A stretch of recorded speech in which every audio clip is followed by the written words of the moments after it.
Hello everyone, welcome to all of you. आप सबका बहुत बहुत स्वागत है हमारे इस ऑनलाइन लर्निंग प्लेटफॉर्म पे जिसका नाम है लेट्स स्टडी इंडिया। तो फ्रेंड्स, आज हम पढ़ने वाले हैं टाइप ऑफ फॉसिल्स के बारे में। इसकी एक और वीडियोस हमने आपको दी है फॉसिल्स के बारे में। वहाँ पे हमने सिर्फ और सिर्फ बेसिक इंट्रोडक्शन किया था और हमने वहाँ पे पढ़ा था कुछ थ्योरीज के बारे में जो कि फॉसिलाइजेशन से रिलेटेड है। वहाँ पे हमने रिप्लेसमेंट थ्योरी और इन्फिल्ट्रेशन थ्योरी के बारे में पढ़ा था। आज हम पढ़ने वाले हैं फॉसिल्स के डिफरेंट टाइप्स के बारे में कि क्या कितने तरीके के फॉसिल्स बनते हैं, किस कंडीशन में उन फॉसिल्स का फॉर्मेशन होता है और कौन से फॉसिल से हमें कौन सी इन्फॉर्मेशन मिलती है, इसके बारे में आज हम लोग पढ़ने वाले हैं।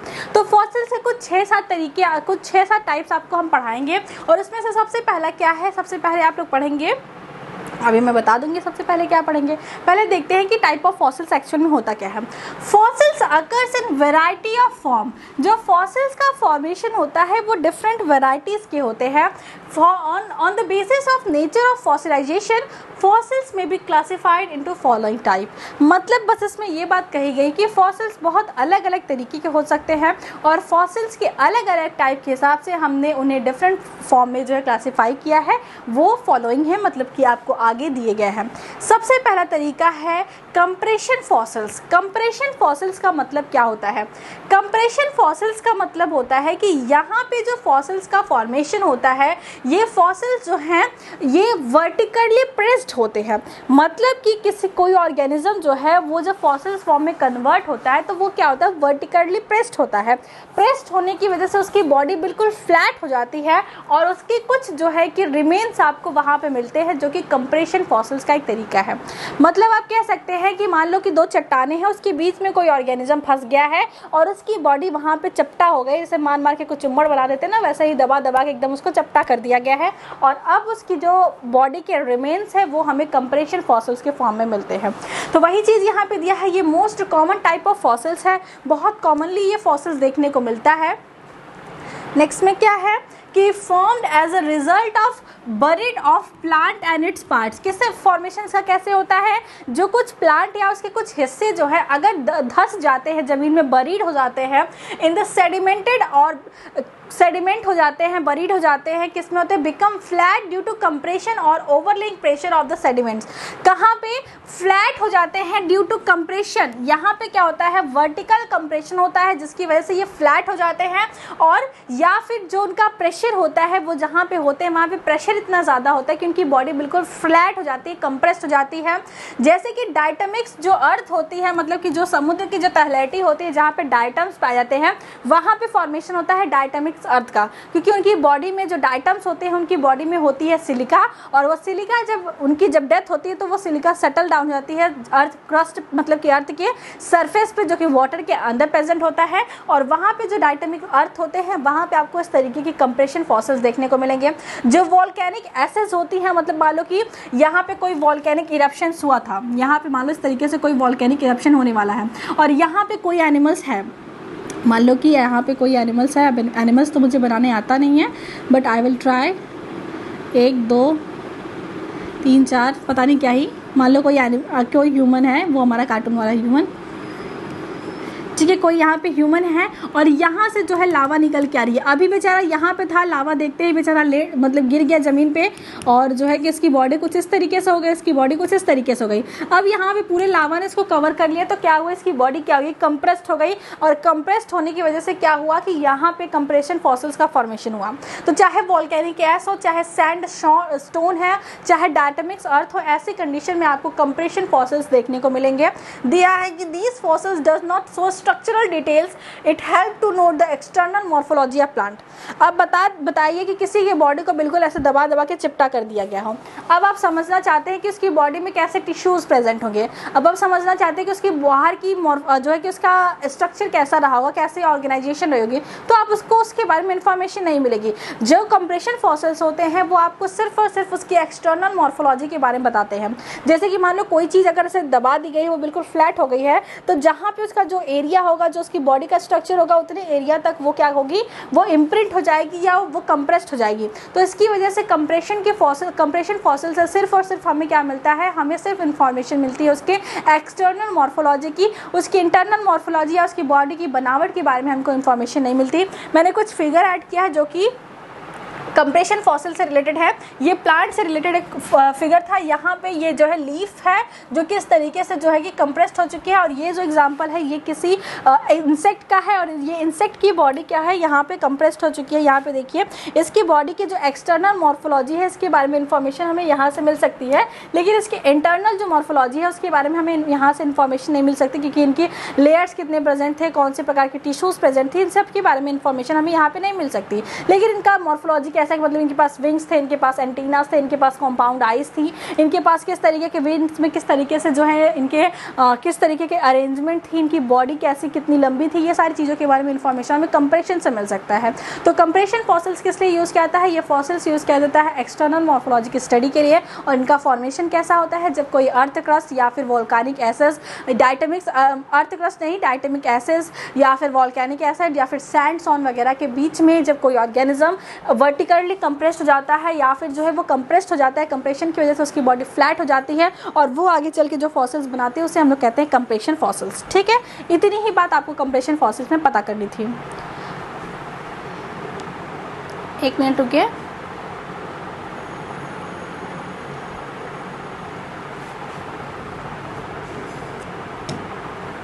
ठीक है, नेक्स्ट स्लाइड्स में हमको पढ़ना है पेट्रिफिकेशन के बारे में। पेट्रिफिकेशन कहा जाता है कि ये जो फॉसिल्स है इसमें इंटरनल और एक्सटर्नल दोनों चीज़ों के बारे में हमको इन्फॉर्मेशन मिलती है, लेकिन ये फॉसिल्स बहुत कम मिलता है। ये बहुत ही रेयर टाइप का फॉसिल्स और कभी कभी इसका फॉर्मेशन होता है, लेकिन इस फॉसिल्स में क्या होता है कि अंदर का जो स्ट्रक्चर होता है वो भी प्रिजर्व होता है, मतलब एक्सटर्नल और इंटरनल दोनों मॉर्फोलॉजी के बारे में हमको यहाँ पे इन्फॉर्मेशन मिलती है। तो कैसे इसका फॉर्मेशन होता है चलिए देखते हैं। यहाँ पे दिया है कि in this type of fossils both external और इंटरनल पार्ट आर प्रिजर्व। जो बाहर का स्ट्रक्चर है जो अंदर का स्ट्रक्चर है दोनों चीजें क्या होती है, प्रिजर्व होती हैं।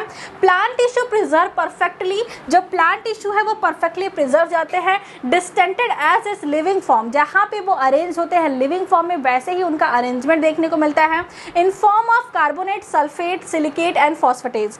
मतलब होता ये है कि जो ऑर्गेनिक मैटर हमने रिप्लेसमेंट थ्योरी पढ़ी ना, तो यहाँ पे वही चीज हो रही है, चाहे फॉस्फेटेज, सिलिकेट और जो है कि कार्बोनेट, सल्फेट्स, इन सब चीज़ों की वजह से क्या होता है, रिप्लेसमेंट हो जाता है किसका, मिनरल्स का। और petrification are very rare but most suitable for the study of structural details.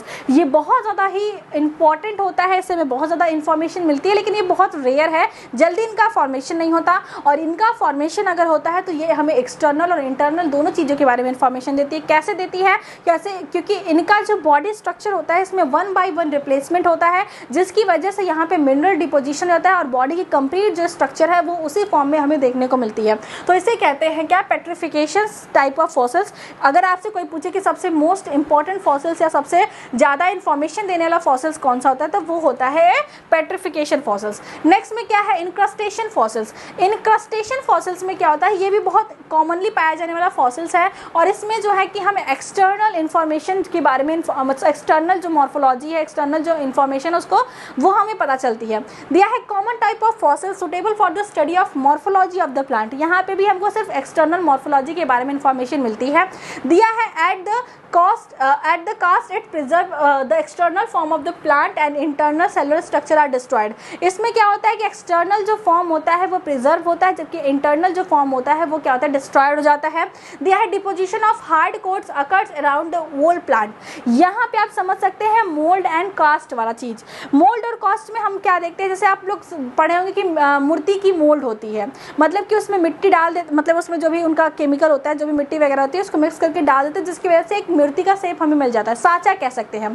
तो मान ली कोई कि एनिमल्स को इस तरीके से रेक्टेंगुलर शेप में था, मान लो कि ऐसा कोई एनिमल्स होता नहीं, बट मान लेते हैं कि कोई ऐसा ऑर्गेनिज्म था जो कि इस शेप में था। तो अगर इसके चारों तरफ हम कुछ ऐसे केमिकल का डिपोजिशन कर दें जो कि काफ़ी स्ट्रॉन्ग है और उसकी शेप वो ले लेगा, जैसे कि इसके चारों तरफ हम मान लो कोई लेप लगा देते हैं, फिर उसको सुखा देते हैं। यहाँ पे इस तरीके से हम कोई लेप लगा देते हैं तो लेप ये बाहर बाहर ही रहेगा और बिल्कुल उसी तरीके से अरेंज रहेगा जिस तरीके से हमारे पास अंदर ऑर्गेनिज्म प्रेजेंट था।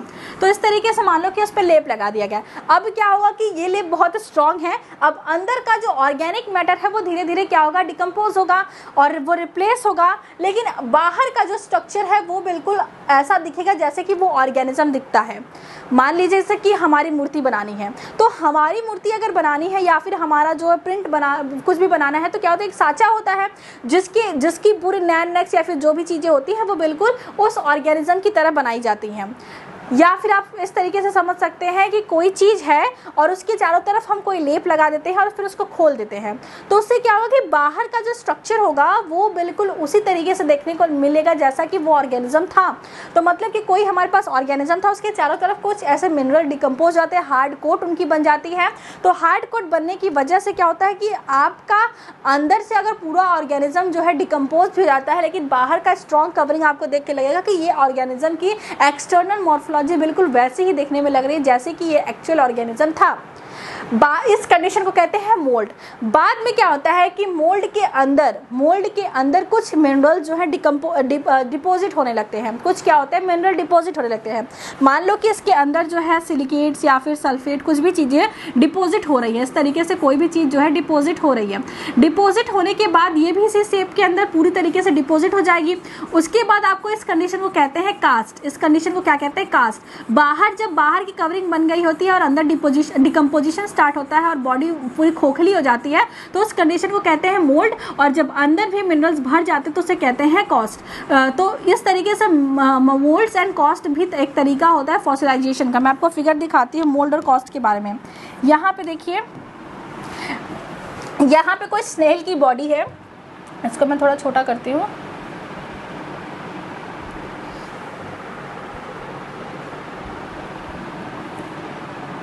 यहाँ पे देखिए कोई स्नेल की बॉडी है और इसके मोल्ड और कॉस्ट को दिखाया गया है। मोल्ड और कॉस्ट को किस तरीके से दिखाया गया है कि ये इसकी बॉडी थी, देखिए इस तरीके से इसकी बॉडी थी, इस तरीके से इसकी बॉडी थी स्नेल की, इस तरीके से स्नेल की बॉडी प्रेजेंट थी। अब स्नेल की बॉडी के ऊपर क्या हुआ कि स्नेल की बॉडी के ऊपर क्या है, मिनरल्स डिपॉजिट हो गए। डिपॉजिट होने की वजह से क्या हुआ कि इसके अंदर के जो ऑर्गेनिक मैटर थे वो तो डिकम्पोज होंगे ही, धीरे धीरे वो डिकम्पोज हो गए, लेकिन बाहर की हार्ड कवरिंग की वजह से ये बिल्कुल वैसा ही देखने में लग रहा है जैसा कि ये ऑर्गेनिज्म था। तो इस कंडीशन को कहते हैं मोल्ड। मोल्ड के बाद जो नेक्स्ट कंडीशन आती है उसे कहते हैं कास्ट। कास्ट में क्या होता है कि बाहर की जो कवरिंग होती है वो तो ऐसी की ऐसी ही रहेगी, बाहर की जो कवरिंग होती है वो वैसी की वैसी रहेगी, लेकिन अंदर का जो खोखला जगह था, जो खोखला स्थान था, वो क्या होगा, वो मिनरल से भर जाएगा। वो मिनरल रिप्लेसमेंट से या मिनरल प्रेसिपिटेशन से वो क्या होगा, अंदर का जो खाली एरिया था वो भी मिनरल से भर जाएगा। इसका मतलब कि अगर हम मोल्ड को हटा भी देते हैं तो अंदर, जैसे कि मान लो कि हम ईंट बनाते हुए किसी ने देखा होगा, ईंट का क्या होता है, मोल्ड होता है। मोल्ड मतलब वो स्ट्रक्चर होता है जिससे कि वो मोल्ड वो स्ट्रक्चर होता है जिससे कि वो ईंट बनाते हैं, वो लकड़ी का होता है, उसके अंदर वो मिट्टी डालते हैं और प्रॉपर ऐसे शेप देते हैं। उसके बाद शेप देने के बाद वाली जो कंडीशन होती है वो क्या होता है, उसके अंदर क्या बन चुका होता है, कास्ट बन चुका होता है। उस कास्ट को फिर जब आप अलग, मोल्ड को और कास्ट को अलग करोगे तो आपको मोल्ड का ही एग्जैक्ट फॉर्म आपको कास्ट में देखने को मिलेगा, क्योंकि वो उसके अंदर शेप में उसके उस शेप से उसको बनाया गया है। तो आई होप कि मैं आपको समझा पा रही हूँ कि मोल्ड और कास्ट होते क्या है। मोल्ड का मतलब ये है कि कोई ऑर्गेनिज्म अगर है, उसके बाहर से कोई ऐसा लेप लगा दिया कि जो कि उसकी पूरी बॉडी को कवर कर लेता है, तो अगर अंदर से बॉडी डिकम्पोज भी आती है तो बाहर से वो हार्ड कवरिंग देख के लगेगा कि वो वैसा ही ऑर्गेनिज्म है। और उसके बाद क्या है कि जो अंदर से खोखला हिस्सा है उसमें जब कुछ मिनरल्स भर जाते हैं, जैसे मैंने बताया कि ईंट के अंदर जो मोल्ड के अंदर जब मिट्टी भर देते हैं तो वो भर जाता है, तो उससे जब मोल्ड को अलग किया जाता है तो कास्ट भी सेम एग्जैक्ट मोल्ड जैसा ही देखने को मिलता है। तो ये हो गया मोल्ड और कास्ट। और मोल्ड और कास्ट कहीं ना कहीं जो है कि मोल्ड और कास्ट कहीं ना कहीं इनक्रस्टेशंस फॉसिल्स का ही एक टाइप कह सकते हैं, उसी का एक फॉर्म कह सकते हैं। यहाँ पे वही दिया है, deposition of hard coats occur around the whole plant. जो भी आपका फॉसिलाइज पार्ट है, फॉसिलाइज जो आपका प्लांट पार्ट है, वहाँ पे क्या होता है, मोल्ड का वहाँ पे डिपोजिशन होता है हार्ड कोट का, जिसकी वजह से उसका उसी ऑर्गेनिज्म जैसा शेप आपको बाहर से देखने को मिलता है। कुछ टाइम के बाद वो शेप खाली हो जाता है अंदर से, क्योंकि ऑर्गेनिक मैटर क्या होते हैं, डिकम्पोज हो जाते हैं। Precipitation of mineral like carbonate occurs on the plant surface. और इसमें मिनरल्स जैसे कार्बोनेट वगैरह का प्रेसिपिटेशन होता है बॉडी के बाहर side. Not contain original organic matter and do not show जो है कि डिटेल ऑफ द प्लांट। यहाँ पे ना तो कंप्लीट बॉडी मतलब कि प्रिजर्व होती है, क्योंकि अंदर जो है वो तो भी क्या है, मिनरल्स प्रेजेंट है। बॉडी के अंदर क्या चीज़ें प्रेजेंट है उसके बारे में आपको इन्फॉर्मेशन नहीं मिल रही है, आपको सिर्फ और सिर्फ इन्फॉर्मेशन मिल रही है कि उस ऑर्गेनिज्म की शेप कैसी थी, मॉर्फोलॉजी कैसी थी। तो ये भी सिर्फ और सिर्फ मॉर्फोलॉजी स्टडी करने में हेल्प करती है। नेक्स्ट टाइप का जो फॉसिल्स है उसे हम लोग कहते हैं इम्प्रेशन फॉसिल्स। इम्प्रेशन फॉसिल्स के बारे में मैंने आपको बताया कि मान लो कोई गीली मिट्टी थी, कोई गीली मिट्टी वगैरह थी या फिर कोई मड वगैरह था, वहाँ पे मान लो कि कोई एक पत्ती गिर गई, ये मान लो कोई मिट्टी था और यहाँ पे क्या हुआ कि एक पत्ती गिर गई, यहाँ पे एक पत्ती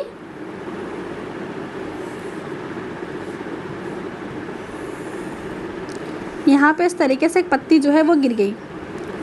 गिरने के बाद क्या होगा कि पत्ती जहाँ पे गिरेगी तो पत्ती का कुछ तो वेट होगा, मतलब कुछ तो डिज़ाइन जो पत्ती की रही होगी वो उस मड पे जाके छप जाएगी।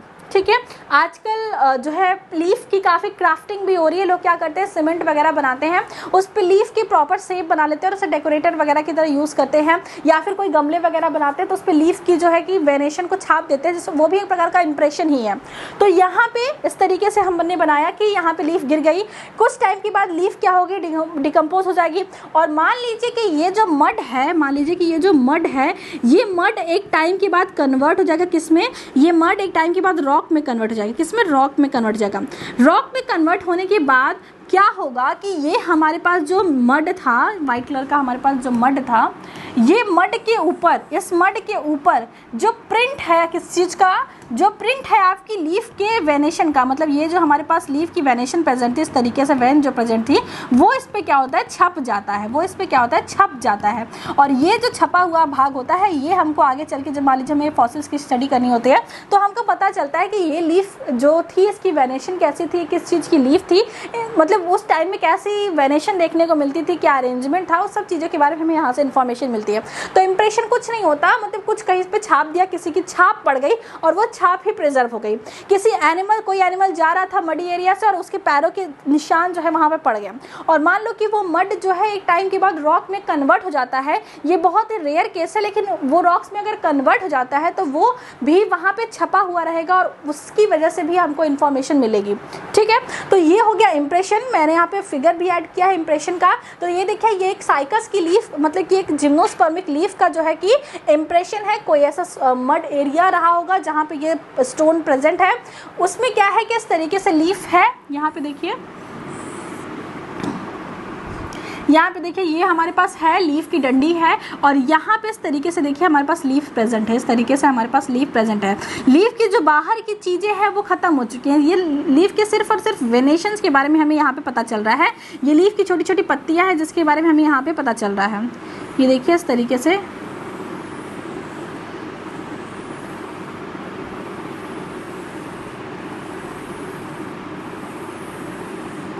इस तरीके से हमें यहाँ पे इंफॉर्मेशन मिल रही है वेनेशन के बारे में, किस तरीके की वेनेशन यहाँ पे देखने को मिली होगी। तो ये कुछ और नहीं है, यहाँ पे कोई भी ऑर्गेनिक मैटर डिपॉजिट नहीं हुआ है। यहाँ पे सिर्फ और सिर्फ क्या हुआ है कि जो मडी एरिया था वो क्या है, वो रॉक में कन्वर्ट हो गया और उसके ऊपर जो छाप बनी थी, जो इम्प्रेशन बना था, वो इम्प्रिंटिंग के फॉर्म में, फॉसिल्स के फॉर्म में प्रिजर्व हो गया है, जो कि हमें आज जो है पास्ट की लाइफ के बारे में इंफॉर्मेशन प्रोवाइड करता है। तो इस तरीके से पूरी लीफ जो है यहाँ पे प्रेजेंट थी। आपको समझ में आ रहा होगा थोड़ा सा डार्क करने के बाद, और अच्छी तरीके से अब जो है इस तरीके से यहाँ पे लीफ पूरी प्रेजेंट है। अभी यहाँ पे जो है कि न्यू लीफ या न्यू वेन्स प्रेजेंट होंगे, जिसकी वजह से वो काफ़ी डिटेल में नहीं दिख रहा। तो ये क्या है, ये इंप्रेशन है एक तरीके का। ठीक है, इंप्रेशन की डेफिनेशन देख लेते हैं, क्या लिखना है आपको इसमें।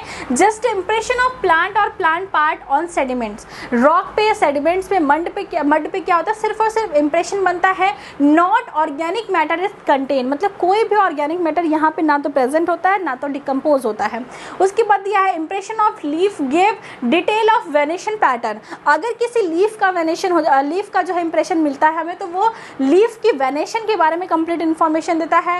Helpful for study of external feature of organism. अभी तक सिर्फ और सिर्फ पेट्रिफिकेशन जो है वो एक तरीके का प्रोसेस था जो कि हमें इंटरनल चीज़ों के बारे में बता रहा था। नेक्स्ट में क्या है, ममीफाइड प्लांट्स या फिर कॉम्पैक्टेशन। ममीफाइड प्लांट्स में क्या होता है कि यहाँ पे जो पार्ट होता है वो वर्टिकली कंप्रेस्ड होता है। This fossils plant or plant part compressed by vertical pressure by one against another, मतलब कि एक दूसरे के अपोजिट में, एक दूसरे के अपोजिट में वर्टिकली अपने आप को प्रेस करते हैं, और इस प्रेशर की वजह से क्या होता है, यहाँ पे जो चीज़ें बनती हैं वो क्या होती है, फॉसिल्स के फॉर्म में कन्वर्ट हो जाती हैं। यहाँ पे हमेशा याद रखेंगे, क्वेश्चन पूछता है कि ममीफाइड प्लांट या फिर कॉम्पैक्टेशन में किस तरीके का प्रेशर होता है, तो यहाँ पे हमेशा वर्टिकल प्रेशर लगता है एक दो चीज़ों के बीच में। Some plant part as a leathery leaf, जो लेदरी लीव्स होती है मतलब जो मोटी मोटी लीव्स होती हैं, हार्ड फूड्स और सीड जो है इस प्रकार के ममीफाइड फॉर्म में प्रिजर्व होते हैं। उसके बाद दिया है chemical substance may be infiltrated and there may be sectioned for further microscopic investigation. जो केमिकल सबस्टेंट प्रेजेंट हुए रहते हैं इन लेदरी लीफ में, सीड्स में, फ्रूट्स में, वो क्या होते हैं, इनफिल्ट्रेट हो जाते हैं और उसके बाद वर्टिकल कंप्रेशन के बाद हमें ये माइक्रोस्कोपिक इन्वेस्टिगेशन के लिए मिल सकते हैं। मतलब कि आप इनके इन्वेस्टिगेशन या स्टडी हमेशा माइक्रोस्कोपिक चीज़ों से ही कर सकते हैं क्योंकि ये वर्टिकली कंप्रेस हो जाते हैं। नेक्स्ट में क्या है, नेक्स्ट में हमारे पास है जो तरीका वो है कोल बॉल्स। कोल समझते हैं आप लोग, जीवाश्म जो ईंधन आप यूज़ करते हैं जिसे हम लोग कोयला कहते हैं, कोल है। तो कोल भी एक प्रकार का जीवाश्म है। जीवाश्म को इंग्लिश में फॉसिल्स कहते हैं। मतलब जो भी पेट्रोल डीजल आप यूज़ करते हैं वो भी एक प्रकार के प्री एग्जिस्टिंग लाइफ का ही कन्वर्टेड फॉर्म है। मतलब कि जो पहले की लाइफ प्रेजेंट थी, जब मास एक्सटेंशन हुआ था उस टाइम उनकी बॉडी जो है अर्थ के क्रस्ट में चली गई थी या फिर उनकी बॉडी जो है कि ज़मीन के अंदर एक पर्टिकुलर प्रेशर पे चली गई थी जिसकी वजह से वो कोयला या फिर पेट्रोल के फॉर्म में कन्वर्ट हो चुकी थी और उसको आज हम लोग फॉसिल्स के फॉर्म में यूज़ करते हैं। उसको हम लोग ईंधन फ्यूल के फॉर्म में यूज़ करते हैं। तो कोल बॉल्स क्या होते हैं कि कोल्स भी एक प्रकार का फॉसिल्स ही है और उससे भी अगर उसमें कोई भी पार्ट जो है प्रिजर्व रहा गया होता तो हमें उससे भी इंफॉर्मेशन मिली होती। तो कोल बॉल्स क्या होते हैं कि एक्चुअल में ये कोल्स का ही एक फॉर्म होता है। इसमें क्या होता है कि कुछ ऐसी चीज़ों का डिपोजिशन हो जाता है, कुछ ऐसी कंडीशन में ये कोल्स का फॉर्मेशन होता है जिसकी वजह से सारी चीज़ें जो है कोल में कन्वर्ट नहीं होती। कुछ ऐसी चीज़ें होती हैं जो से कम्प्लीटली कोल में कन्वर्ट होने के लिए जो है रेजिस्टेंट करती हैं, रोकती हैं, जिसकी वजह से क्या होता है, जिसकी वजह से यहाँ पे कोल बॉल्स का फॉर्मेशन होता है। और इस कोल बॉल से भी हमें बहुत सारी इन्फॉर्मेशन मिलती है किसके बारे में, ऑर्गेनिज्म के बारे में, प्री एग्जिस्टिंग जो लाइफ थी उसके बारे में। तो यहाँ पे दिया है पेट्रीफाइड प्लांट ऑर्गन,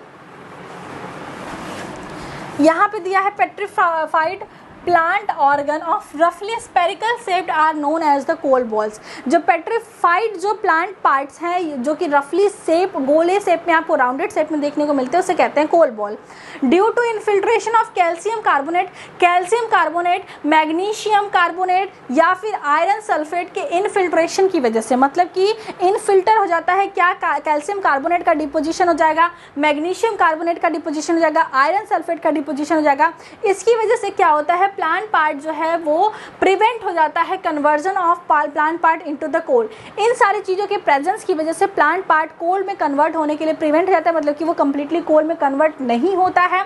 उसकी वजह से क्या होता है, कोल वॉल जो है उनका फॉर्मेशन होता है और ये इरेगुलर या फिर सब सर्कुलर शेप में हमें क्या देखने को मिलता है, सब सर्कुलर शेप में हमको जो है कि पास्ट लाइफ के बारे में इंफॉर्मेशन मिलती है। मतलब देखिए सिंपल से आपको ये कहा गया कि जो कोल है वो भी एक प्रकार का फॉसिल्स है। उन फॉसिल्स में अगर calcium carbonate, magnesium carbonate, iron sulphate, ये सारी चीज़ों का इनफिल्ट्रेशन हो जाता है और ये सारी चीज़ें उसमें डिपोजिट हो जाती हैं, तो उसकी वजह से क्या होता है कि जो हमारा कोयले के फॉर्म में जो प्लांट कन्वर्ट होने वाला था उसको वो प्रिवेंट कर देते हैं, मतलब कि वो कोयले के फॉर्म में कन्वर्ट नहीं हो पाता है, जिसकी वजह से हमें आने वाली एग्जिस्टिंग लाइफ, मतलब प्रीवियस जो एग्जिस्टिंग लाइफ है उसके बारे में बाद में भी इंफॉर्मेशन मिल सकती है क्योंकि वहाँ पे प्लांट पार्ट कुछ हिस्से तक रिमेन रहते हैं। इसी को हम लोग कहते हैं कोल बॉल। ये बॉल लाइक राउंडेड शेप में होता है, इसीलिए हम लोग इसे कोल बॉल नाम देते हैं। ठीक है, समझ में आ गया। नेक्स्ट में क्या है, नेक्स्ट में एक बहुत ही इंपॉर्टेंट तरीके का जो है फॉसिलाइज फॉर्म है, उसे हम लोग कहते हैं अंबर। अंबर बहुत इंपॉर्टेंट है और इससे हमेशा शॉर्ट क्वेश्चन या ऑब्जेक्टिव क्वेश्चन पूछे जाते हैं। अंबर एक्चुअल में होता क्या है कि जो जिम्नोस्पर्मिक प्लांट थे उनके पास एक रेजिनस जो है कि ग्लैंड थी, उनके प्लांट के पास क्या थे, रेजिनस कैनाल्स थी, वहाँ पे रेजिन का सिक्रेशन होता था। तो ये रेजिन्स क्या था कि मान लो कोई ये स्टेम है, मान लो कि ये कोई स्टेम है जो कि जिम्नोस्पर्मिक प्लांट का है। अगर जैसे कि आपने बहुत सारे प्लांट देखे होंगे कि अगर आप वहाँ पे कट लगा देते तो वहाँ से क्या सिक्रेट होता है, मिल्क सिक्रेट होता है। एंजियोस्पर्मिक बहुत सारे प्लांट्स देखे होंगे कि अगर वहाँ पे कट कर देते तो वहाँ से मिल्की सबस्टेंस सिक्रेट होता है। उसी तरीके से जो जिम्नोस्पर्मिक प्लांट था उस पर कहीं कट लग जाता था तो वहाँ से सिक्रेट होता था रेजिन, वहाँ से सिक्रेट होता था क्या, रेजिन। और ये जो रेजिन है ये क्या होता है, ये जो है चिपचिपा सा पदार्थ होता था और ये डिकम्पोज नहीं होता था। क्या इसके बेनिफिट्स थे कि ये डिकम्पोज नहीं होता था और ये चिपचिपा से पदार्थ रहता था। तो अगर ये रेजिन वाला प्लांट्स कहीं पे कट लगा, मानो कोई इंसेक्ट ने इसको मतलब इसको खाना चाहा या इस पर कोई भी चीज़ की एक्टिविटी की जिसकी वजह से यहाँ पे पंचर्ड हो गया, यहाँ पे छेद हो गया, या फिर मान लो कि यहाँ से कोई ब्रांच ब्रेक हो गई जिसकी वजह से यहाँ से रेजिन सिक्रेट हो गया। तो ये रेजिन जो है वो जो जंगल है जहाँ पे ये ग्रो हो रहे हैं वहाँ पे क्या है, सरफेस पे या उनके फ्लोर पे, उनके सॉइल पे क्या है, कुछ अमाउंट में आपको रेजिन देखने को मिलेंगे। हो सकता है कि इस रेजिन में कोई इंसेक्ट आपको कोई इंसेक्ट यहाँ पे गिर जाए, या प्लांट का कोई फ्रूट, कोई सीड यहाँ पे रेजिन में गिर जाए। रेजिन में गिरने के बाद ये चिपचिपा जेली जैसा होता है, तो उसकी वजह से क्या होगा, भारी होने की वजह से ये नीचे आके सेटल डाउन हो जाएगा। और ये रेजिन जो है ये मतलब कि यहाँ ये जल्दी डिकम्पोज होता नहीं है, तो इस रेजिन के अंदर जो चीज़ें हैं वो प्रिजर्व फॉर्म में मिलती हैं। तो ऐसा फॉसिलाइजेशन जो कि रेजिन के अंदर होता है उसे हम लोग कहते हैं अंबर। बात समझ में आ गई। एक मूवी भी थी, उसमें क्या था कि एक मच्छर रहता है जो कि किसी डायनासोर को काटा रहता है, मतलब डायनासोर का ब्लड उसके मुंह, उसके जो है कि उसके एलिमेंट्री कैनाल में था, मतलब कि उसने वो गया उड़ते उड़ते और उसने किसी डायनासोर को काटने के बाद वो आके किसी प्लांट पे बैठा, वो जिम्नोस्पर्मिक प्लांट था और वहाँ से रेजिन सिक्रीट हो रहा था, और उसकी जो पैर थे वो रेजिनस सबस्टेंट में फंस चुके थे और वो निकल नहीं पाता, उसकी वहीं पर डेथ हो जाती है और रेजिन सिक्रीट होता रहता है और उसकी बॉडी वहाँ पे पूरी तरीके से फॉसिलाइज हो जाती है। फिर क्या होता है कि कुछ सालों बाद का सीन दिखाया जाता है कि साइंटिस्ट वहाँ जाते हैं, फॉसिल्स की स्टडी करते हैं और उन्हें वो एम्बर मिलता है। एम्बर में जो मच्छर मिलता है उसकी एलिमेंट्री कैनाल में जो ब्लड था वो भी प्रिजर्व फॉर्म में था। उस ब्लड से उन्होंने क्या किया कि उस ब्लड से उन्होंने डीएनए वगैरह निकाला था, उस ब्लड से उन्होंने कुछ ऐसे प्रोसीजर किए थे जिसके बाद उन्होंने डायनासोर का जो है कि बेबी बनाया था, मतलब डायनासोर जो है उसके डीएनए का यूज़ करके उन्होंने डायनासोर फॉर्म किया था। ऐसा किसी मूवी में दिखाया गया था, मैंने देखा था वो मूवी, कोई हॉलीवुड मूवी थी, तो ऐसी चीज़ें दिखाई गई थी वहाँ पे। तो वो जो तरीका था फॉसिल्स के फॉर्म का वो अंबर था। तो यहाँ पे दिया it is resinous excretion of certain fossils coniferous trees which flow due to injury cause by insect और फॉर्म द डिकेइंग ब्रांचेस। ये क्या है, यहाँ पे रेजिनस सबस्टेंस का सिक्रीशन होता है फॉसिल्स जो फॉर्म है कॉर्निफेरस के। कॉर्निफेरस जो जिम्नोस्पर्म से कुछ फॉसिल्स फॉर्म में रेजिनस एक्सक्रीशन होता था, और इसमें एक्सक्रीशन क्यों होता था, जब प्लांट किसी इंजरी से होता था, वो इंजरी चाहे इंसेक्ट के द्वारा हो चाहे उनकी किसी डिकेइंग ब्रांच के द्वारा हो, तो उससे क्या निकलता था, स्कूडेट्स निकलता था, मतलब वो जो दूध अभी निकलता है मिल्की सबस्टेंट या जो उस टाइम रेजिन निकलता था उसे स्कूडेट्स कहते हैं। वो एक्यूमुलेट होता था फॉरेस्ट फ्लोर पे और gradually harried to take the shape of amber as several plant parts and animal are found preserve in this resin. उस रेजिन में बहुत सारे आपको प्लांट के पार्ट्स या फिर बहुत सारे इंसेक्ट आपको प्रिजर्व फॉर्म में देखने को मिलेंगे, और उसी से हमें जो है प्री एग्जिस्टिंग लाइफ के बारे में इंफॉर्मेशन मिलती थी, और ये अंबर बहुत ही इंपॉर्टेंट टॉपिक है। नेक्स्ट में हमारे पास क्या है,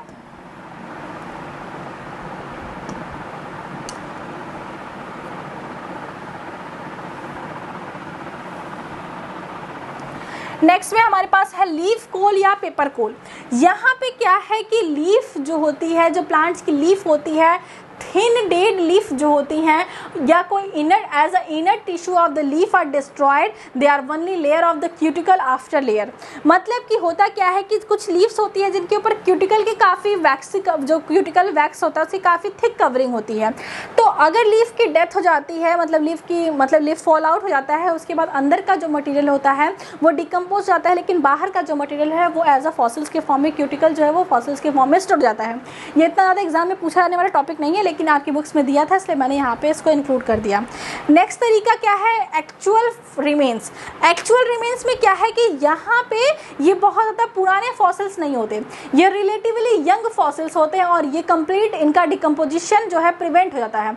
कंप्लीटली ये डिकम्पोज, मतलब इनका थोड़ा सा भी डिकम्पोजिशन नहीं होता, कंप्लीटली ये प्रिवेंट होते हैं डिकम्पोजिशन से। उसके बाद क्यों होते हैं, ड्यू टू लो टेम्परेचर या फिर एब्सेंस ऑफ एयर। अगर बहुत ज़्यादा टेम्परेचर कम है, जैसे मैंने आपको आइस में बताया, तो वहाँ पे भी बिल्कुल भी जो है डिकम्पोजिशन नहीं हुआ था। या फिर कह सकते हैं जहाँ पे एयर नहीं है, मतलब जहाँ पे वैक्यूम है, अगर वैक्यूम है तो वहाँ पे माइक्रोबियल एक्शंस बहुत कम होगा या फिर ना मात्र होगा, क्योंकि बिना वैक्यूम के कोई भी ऑर्गेनिज्म एग्जिस्ट नहीं कर पा रहा था। तो वैक्यूम अगर किसी एरिया में है वहाँ पे, या usually material such as cuticles यहाँ पे cuticles at the sector with though remarkable.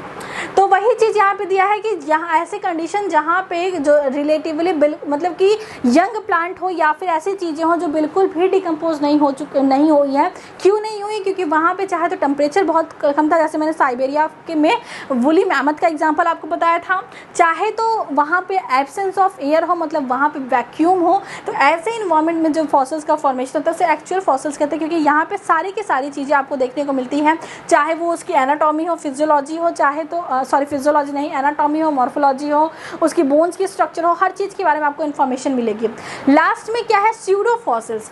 अब बताइए कि जो मिनरल डिपोजिशन था उससे हमको इन्फॉर्मेशन मिल रही है, तो ज़रूरी थोड़ी ना है कि जो मिनरल डिपोजिशन हो वो सिर्फ ऑर्गेनिज्म के चारों तरफ ही हो।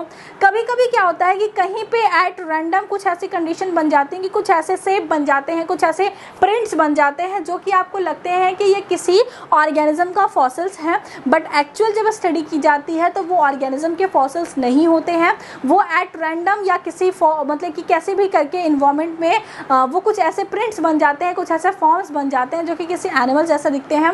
तो ऐसे फॉसिल्स को कहते हैं स्यूडो फॉसिल्स, मतलब ये एक्चुअल में फॉसिल्स नहीं होते बट ये फॉसिल्स जैसे दिखते हैं, इसलिए इनको स्यूडो फॉसिल्स कहा जाता है। जैसे कि मान लो कि आप कहीं जा रहे हो रिसर्च करने और वहाँ पे आपको फॉसिल्स की स्टडी करनी है या फॉसिल्स को कलेक्ट करना है, तो फॉसिल्स को कलेक्ट कर आपका काम सिर्फ और सिर्फ फॉसिल्स को कलेक्ट करना है। तो आपको जो भी चीज़ें ऐसे दिखेगी कि इसमें कुछ आपको लग रहा है कि किसी ऑर्गेनिज्म की बॉडी पार्ट जैसा है, या किसी ऑर्गेनिज्म का विंग्स है, किसी ऑर्गेनिज्म की लीफ है, तो मतलब किसी प्लांट की लीफ है, तो वो सारी चीज़ें आप कलेक्ट करके भेजोगे। तो वहाँ पे आपने जो देखा कि आपको लग रहा है कि ये फॉसिल जैसा है, लेकिन उसमें से कुछ चीज़ें एक्चुअल में फॉसिल्स हो सकती हैं, लेकिन बहुत सारी चीज़ें वो एक्चुअल में फॉसिल्स नहीं होंगी। तो ऐसे फॉसिल जो दिखने में फॉसिल्स की तरह लगते हैं बट वो एक्चुअल फॉसिल्स नहीं होते, उसे स्यूडो फॉसिल्स कहते हैं। ठीक है, झूठा फॉसिल्स। यहाँ पे दिया है some time rocks take the shape of some plant part or animal during their formation and at the such give an illusion of fossils, but when detailed studies occurs it's clearly revealed that they are not fossils or not plant or animal, but they are just mineral deposition mistake and form plants and taken from the plants and animal remains। इसमें सिर्फ ये कहा जाता है कि some time rock जो ऐसा shape ले लेता है किसी प्लांट पार्ट का, किसी एनिमल पार्ट का ड्यूरिंग देयर फॉर्मेशन, कभी कभी रॉक बनते हुए एनिमल या प्लांट की किसी बॉडी पार्ट जैसा शेप ले लेता है, and such give an illusion to fossils, और जो कि देखने में आपको लगता है कि ये फॉसिल्स है, बट व्हेन डिटेल स्टडीज अकर, लेकिन जब डिटेल में स्टडी की जाती है तो आपको पता चलता है कि ये कोई प्लांट या एनिमल का बॉडी पार्ट नहीं है, ये जस्ट मिनरल डिपोजिशन है जो कि मिस्टेकन या गलती से समझा गया है प्लांट या एनिमल्स का कोई फॉर्म है। तो ये था टाइप ऑफ फॉसिल्स के बारे में। इसमें हमने petrification, compression, mummified fossils, mould, cast, amber, उसके बाद जो है अंबर के बाद हमने देखा क्या एक्चुअल फॉसिल्स, उसके बाद स्यूडो फॉसिल्स, तरीके से हमने बहुत अलग अलग तरीके के फॉसिल्स के बारे में देखा। नेक्स्ट वीडियो हमने देखने वाले हैं factors affecting of fossils formations, तो वो बहुत शॉर्ट सी वीडियो होने वाली है, तो उसको भी देख लेंगे। और उसके बाद हम लोग लास्ट में देखेंगे कि फॉसिल्स की स्टडी के लिए कौन कौन से टेक्निक्स यूज़ की जाती हैं और वो कैसे यूज़ में आती है, क्या उसके पीछे का साइंस क्या है, क्या प्रिंसिपल्स हैं, उसके बारे में भी हम डिटेल में डिस्कस करेंगे। तो आज की वीडियो में इतना ही, तब तक पढ़ाई करते रहिए। All the very best.